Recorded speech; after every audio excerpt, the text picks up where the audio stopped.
परम प्रेम रूपा भक्ति के साधन एवं अंतराय। लोक हानि की चिंता ना करें, क्योंकि लौकिक तथा वैदिक सभी कर्मों को प्रभु को निवेदन कर देता है। भावार्थ, जब अपने से भिन्न कर्ता शक्ति का प्रत्यक्ष दर्शन हो जाने पर वह निश्चित हो जाता है कि करने वाली शक्ति तो कोई दूसरी ही है, वह तो वृथा ही कर्ता बनने का मिथ्या अभिमान पाले हुए था, तो प्रेमी भक्त को अपना सभी धन, संपत्ति, परिवार तथा कर्म भगवान को ही अर्पण करने में कोई कठिनाई होनी तो नहीं चाहिए, किंतु ऐसा होता नहीं। यदि होता तो नारद जी को यह सूत्र लिखकर इधर लक्ष्य आकर्षित करने की कोई आवश्यकता ही नहीं होती। आसक्ति तथा कृतित्व अभिमान के संस्कार जीव में इतने दृढ़ बैठे हैं कि परम प्रेम रूपा शक्ति भक्ति की जागृति का प्रत्यक्ष अनुभव हो जाने के पश्चात भी पीछा नहीं छोड़ते। प्रेमी भक्तों को भी लंबे समय तक, जब तक संस्कार क्षय नहीं हो जाते, ममता, अभिमान तथा कृतत्व में पड़े हुए देखा जा सकता है। इस प्रकार के भाव साधन की उन्नति में विघ्न कारक हैं।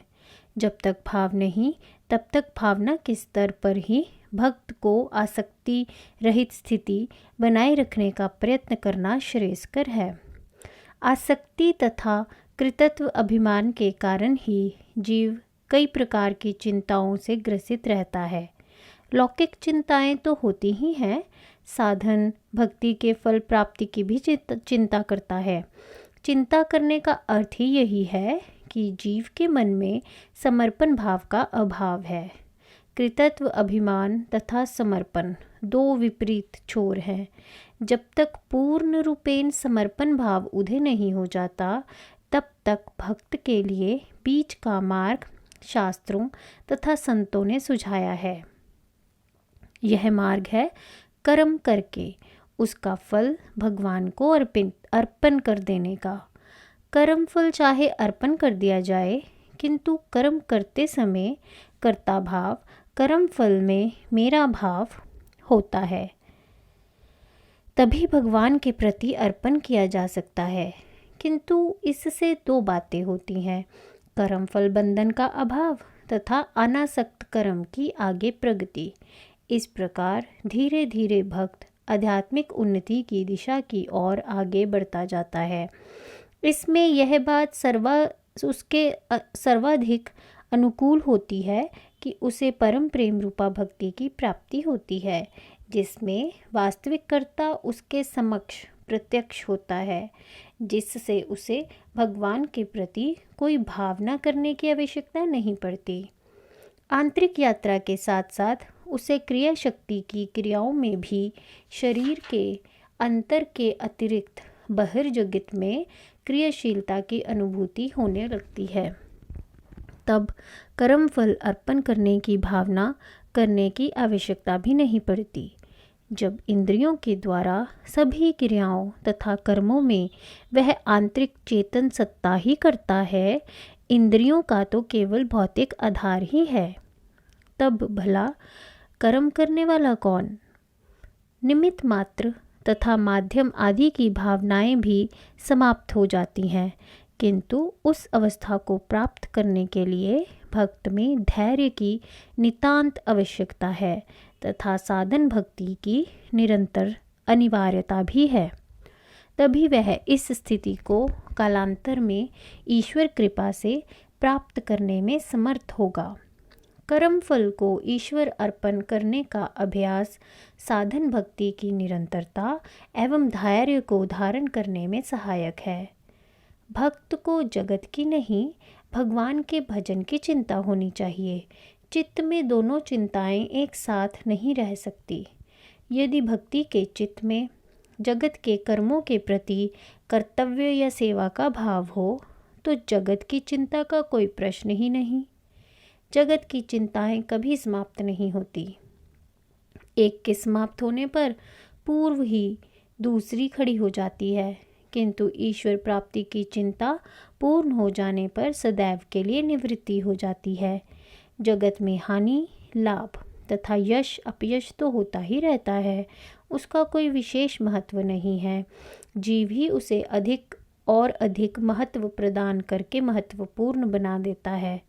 महत्व की तो बात केवल एक ही है कि जीव ने अपने जीवत्व भाव का कहाँ तक त्याग किया है। उसने अपने आसपास कसे हुए काल्पनिक सीमाओं के बंधन कहाँ तक शिथिल किए हैं। हानि लाभ की भावना से, उदासीनता तथा कर्म फल त्याग के अभ्यास से भक्त को भगवान का चित्त प्रसाद अर्थात चित्त की प्रसन्नता उपलब्ध होती है। चित्त संतुलित बनता है, जिससे भक्ति साधन की निरंतरता बनी रहती है।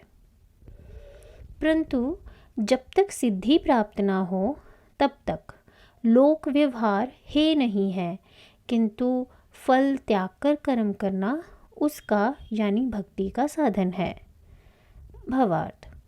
अब नारद जी परम प्रेमी भक्तों के लिए एक अन्य सावधानी बरतने की बात कहते हैं। जब तक जीव चाहे परम प्रेम रूपा भक्ति प्राप्त ही क्यों ना हो, संस्कारों तथा वासनाओं से ग्रसित है, तब तक उसे सिद्धि प्राप्त नहीं हुई। वह चित्त की अस्वाभाविक अवस्था में ही है।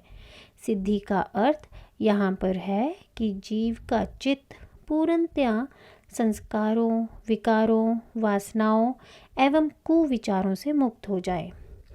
चित्त पर आत्मा के स्वाभाविक गुण नित्य, शुद्ध, बुद्ध, मुक्त, सत्य, चित्त एवं आनंद स्पष्टतः प्रतिबिंबित अनुभव हो। वहाँ से भक्त की सिद्ध अवस्थाओं का आरंभ होता है। जब तक यह अवस्था उदय ना हो जाए, सभी भ्रांतियों की निवृत्ति ना हो जाए, तब तक तो कर्म करना ही पड़ेगा।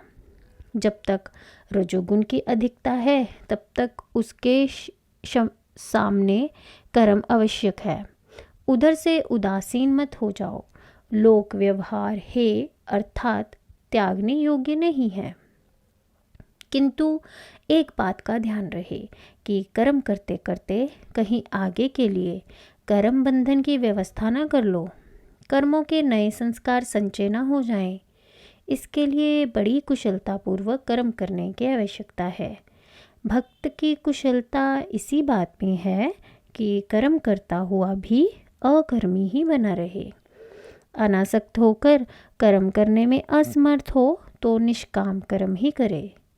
वह भी नहीं कर सकता तो कर्मों का फल भगवान को अर्पण करता चला जाए। धीरे धीरे उत्तरोत्तर भक्ति शक्ति भक्त को उन्नति की सीढ़ियाँ चढ़ाती जाएगी तथा भक्त अपनी स्वाभाविकता पर लौटता जाएगा।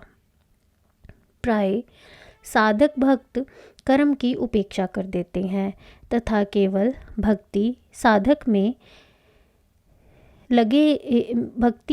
में ही लगे रहना अपना कर्तव्य समझते हैं, किंतु यह विचार नहीं करते कि चित्त में संचित संस्कारों का क्या होगा। जब वह संस्कार प्रबल वेग से उदार हो उठेंगे तो साधन भक्ति को चौपट नहीं कर देंगे क्या? ऐसे कई भक्तों को मार्ग से च्युत होते देखा गया है। जब वह गिरते हैं तो उनका मन भी गिर जाता है। अच्छा यही है, मन गिरने का अवसर ही न दिया जाए। इसीलिए प्रेमी भक्त को परम प्रेम की जागृति के उपरांत भी सेवा या कर्तव्य समझकर कर्म के प्रति उदासीन नहीं होना चाहिए, अन्यथा उसके समक्ष कई प्रकार की समस्याएं खड़ी हो जाएंगी तथा उनमें उलझकर भक्त भक्ति से विमुख हो जाएगा। अतः कर्म का त्याग तुम मत करो, कर्म को ही तुम्हारा त्याग करने दो। निवृत्त होने का सरलतम उपाय सेवा भाव से प्रवृत्ति ही है। समर्पण का भाव दिखावे के लिए नहीं होता, दिखावा दंभ है। मन से समर्पण करो, हृदय से सेवा भाव धारण कर प्रत्येक कर्म ईश्वर की पूजा समझकर ही करो। उच्च अवस्था प्राप्त होने पर कर्म स्वयं ही भक्त को बंधन मुक्त कर जाएगा। नारद जी ने अवश्य ही भक्ति के आदेश में कर्म से उदासीन होने का मज़ा कभी ना कभी चखा होगा। उनका मन भी कभी इसी कारण भक्ति से उचाट हो गया होगा। इसीलिए जीवन के अपने अनुभव को सामने रखते हुए साधक भक्तों को सचेत करना नहीं भूले।